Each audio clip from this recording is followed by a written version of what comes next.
तो दोस्तों जैसा कि आप लोगों को तो पता ही होगा कि पाकिस्तान भाई क्या है और पाकिस्तान की मेंटेलिटी क्या है। वहां के बड़े से बड़े लीडर हो या फिर भाई साहब कोई भी वहां का हो, उसकी मेंटेलिटी क्या होती है आपको तो पता ही होगा। वो हमेशा हर टाइम जो है चौबीसों घंटे ओनली फॉर एक ही रट लगा करके बैठे रहते हैं, कश्मीर और कश्मीर के मुसलमान, इंडिया और इंडिया के मुसलमान। भाई इसके अलावे ना उसके जहन में और कुछ आता ही नहीं है। तो आज आप लोगों को उसका जो है पोल खुलने वाला है। वहां की मीडिया जो है वो ही उनसे सवाल कर रहे हैं कि आप जो है पाकिस्तान में बैठ करके जो है इंडिया के मुसलमानों की हिफाजत की बात करते हैं, आप जो है पाकिस्तान में रहकर पाकिस्तान के मुसलमानों की हिफाजत की बात करते हैं, परंतु आप जो है चाइना में जो मुसलमान हैं उसकी हिफाजत की बात कभी क्यों नहीं करते हैं? क्योंकि वहां पे इंडिया से ज्यादा जो है उस पर जो है जुर्म होता है और फाइनली इस पर आप आवाज क्यों नहीं उठाते हैं? ये मेंटेलिटी भाई साहब कितना तक सही है या फिर आपको क्या लगता है? वो सारी की सारी आपका जो जितना भी क्वेश्चन है वो आपको वीडियो में मिलने वाली है। वीडियो बहुत ज्यादा इंटरेस्टिंग होगी।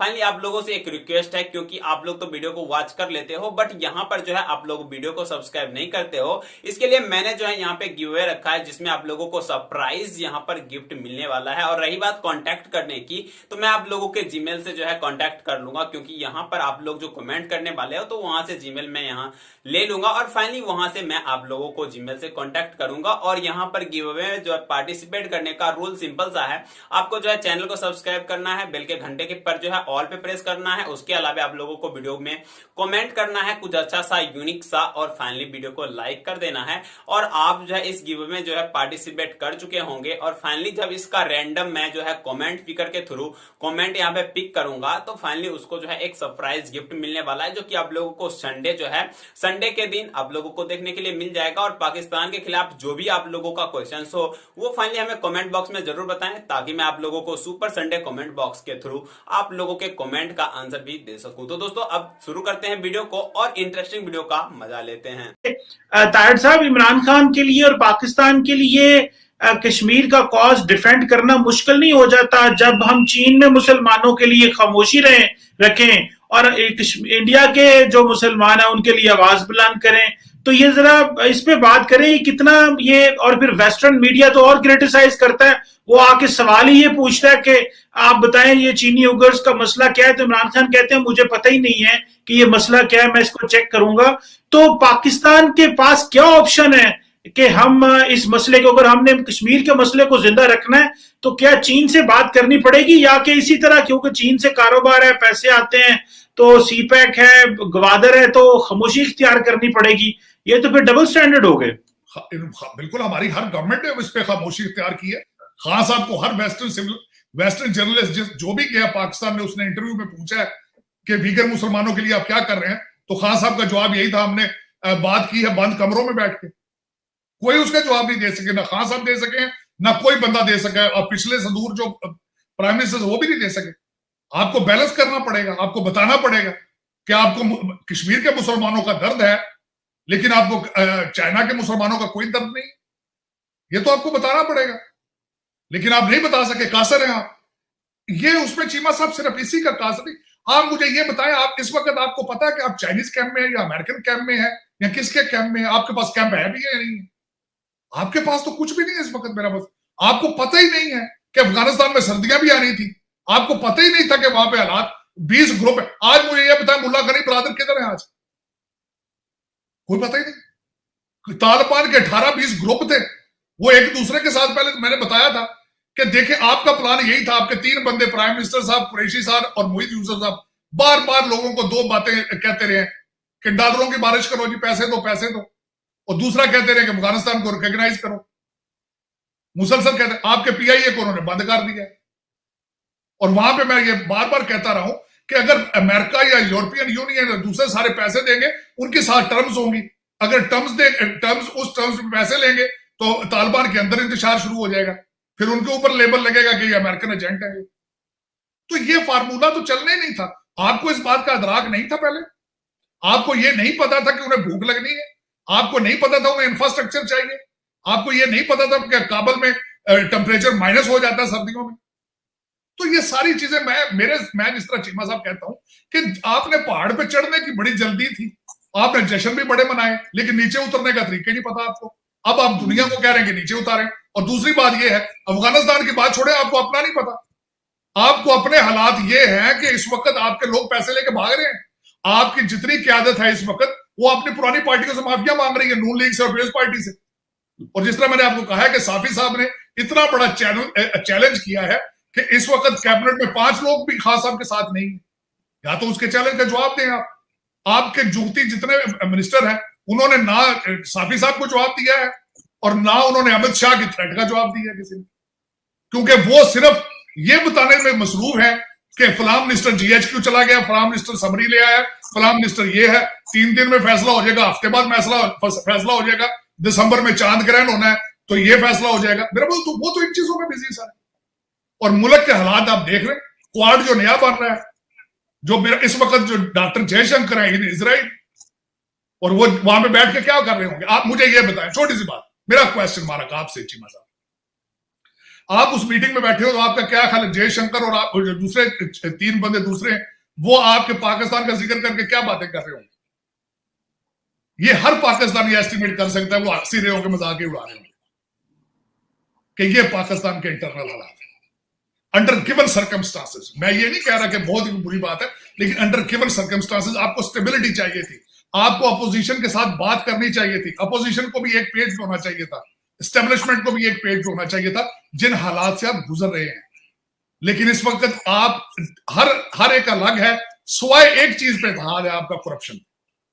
वो करप्शन हो रही है, पैसा निकल रहा है वहां से, इधर से हमारे शौकत तरीन साहब यहां से पैसों का बंदोबस्त करके जा रहे हैं। अफसोस के साथ है कि वो जो पैसा है वो IMF का तो पाकिस्तान जाते ही नहीं, वो तो सीधा दुबई और लंदन जाता है।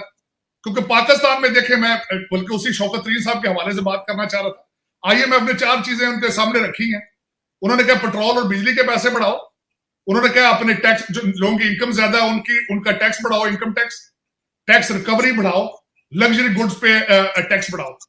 अब जो नीचे वाली चीजें हैं, टैक्स तो कलेक्ट नहीं कर सकते, सारे यार दोस्त है, कैबिनेट मेंबर है सारे, उनके ऊपर वो टैक्स बढ़ा भी नहीं सकते। लग्जरी गुड भी सारे वो जो देखे नहीं, और जो आपके पराडो है वो किस पे कर, आपका हर महीने तो पराडो लेता है, उस पर टैक्स बढ़ा दें, फिर क्या करेंगे? उसके बाद आप उन्होंने कहा कि जी आप पेट्रोल और इलेक्ट्रिक के पैसे बढ़ाए, वो बढ़ा दिया आपने। तो देखिए महंगाई का जो जोर है चीमा साहब, वो तो सारी दुनिया में आया है, लेकिन वहां पे टैक्सेशन पूरी होती है, वो अकाउंटेबिलिटी के हालात है। वहां अमेरिकन जो है वो उन्होंने दुबई लंदन तो प्रॉपर्टियां नहीं लेनी ना, तो यहाँ पे भी है। लेकिन आपके पास अफसोस ये है कि आपके पास मसला वही है महंगाई का, क्योंकि सप्लाई चेन टूट चुकी है, लेकिन आपके अंदर करप्शन नहीं खत्म हो रही। और आप जो लोगों को मैंडेट, आपने जो मैंडेट देख रहे हैं, यहाँ पे देखे ना, इस वक्त 9 महीने के अंदर हमारे जो बाइडेन के जो हालात हो चुके हैं वो बड़े खराब हो चुके हैं। मिड टर्म इलेक्शन आ रहा है, उसमें रिपब्लिकन फिर वापस आ जाएंगे, क्योंकि हमारा मिड टर्म एक सही फाउंडेशन पे होता है, डेमोक्रेटिक प्रोसेस है।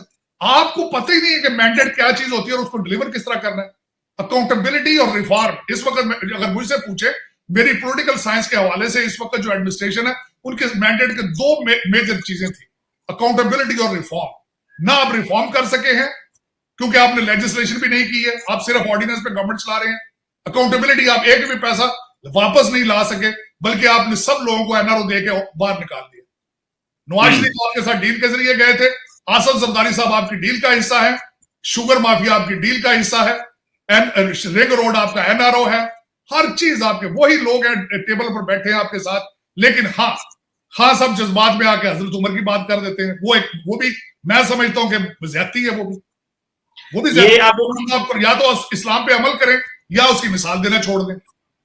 ये मजहब का सहारा इन्होंने लेना शुरू किया। तारड़ साहब, मैं क्वाड 2 पे आता हूं। ये इतनी बड़ी डेवलपमेंट है। एक तरफ इंडिया देखें कि अमेरिका को इसकी इतनी ज्यादा सपोर्ट है कि वो इंडो पैसिफिक में वो ऑस्ट्रेलिया, जापान और जो है वो अमेरिका और इंडिया वहां अलायंस बना लिया। यहां पे देखें UAE इस क्वाड 2 का हिस्सा बन रहा है। आप समझें कि मुस्लिम उम्मा की धज्जियां बखेर के रख दी उन्होंने, मतलब वो तो सिरे से ही तितर बितर हो गई, कुछ राय नहीं उसमें, वो तो खत्म हो गई। उधर देखें इसराइल, UAE, इंडिया और अमेरिका। अब देखें कि तारड़ साहब पोजीशन ये है कि इंडिया मिडिल ईस्ट में पहुंच गया है, यानी कि जो इस वक्त जो नई ज्योग्राफिकल बाउंड्रीज हैं, अब जो पॉलिटिकल स्ट्रक्चर्स डेवलप हो रहे हैं, इंडिया यहां से शुरू होता है, हमारे बॉर्डर से शुरू होता है और ऑस्ट्रेलिया तक पार्टनरशिप है, फिर यहां से शुरू होता है और फिर नॉर्थ अफ्रीका, क्योंकि मिडिल ईस्ट UAE का आगे फिर मिडिल ईस्ट में इन्फ्लुएंस है, फिर सारा मिडल ईस्ट इनके पास है। तो तारड़ साहब, ये जो इब्राहिम अकॉर्ड आपके ही सदर ने कराया, आप तो ट्रम्पस्टर हैं और ट्रम्प के बड़े पार्टी के और मुस्लिम फॉर ट्रम्प को बड़ा आपने प्रमोट किया और ट्रम्प साहब को मुसलमानों में आपने बड़ा प्रमोट किया। तारड़ साहब, जो आपकी पार्टी ने ये फैसला किया था अमेरिका के अंदर और यूएई के और इसराइल के और बहरीन के डिप्लोमेटिक ताल्लुकात आपने बहाल करवाए, अब मुझे ये बताएं, इंडिया अगर मिडिल ईस्ट में घुस गया है और इंडिया के इसराइल और यूएई से ताल्लुकात अच्छे हैं, तो वो जो हम माजी में कहा करते थे कि भाई पाकिस्तान के न्यूक्लियर प्रोग्राम पे इसराइल की नजर है, तो ये तो अब मुसलमान मुल्क भी उधर मिल गए हैं, इसमें क्या कहेंगे? चीमा साहब, सबसे पहला क्वाड तब बना था जब 7 मिडल ईस्ट स्टेटों ने मोदी साहब को बुला के हाईएस्ट अपने नेशनल अवार्ड दिए थे। क्वाड उस दिन बन चुका था। ये क्वाड अनाउंस आज हो रहा है, लेकिन आपको पता ही नहीं है कि इस वक्त दुबई के अंदर भी सबसे अमीर आदमी, मैं समझता हूं सुल्तान के बाद, इंडियन नेशनल। आप उनकी ग्रिप देखें मिडल ईस्ट कंट्रीज पे, आप परेशान हो जाएंगे।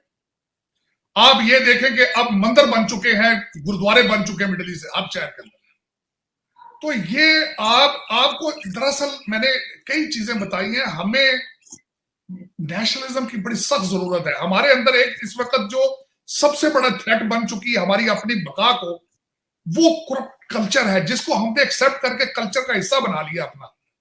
कि हम देखिए ना, मेरा मकसद है, अब जिस बंदे का 25,000 इनकम है, आप देखें सिंध गवर्नमेंट ने बताया कि अगले दिन मिनिमम वेजेस 25,000 कर दी। 25,000 में किस तरह गुजारा करना?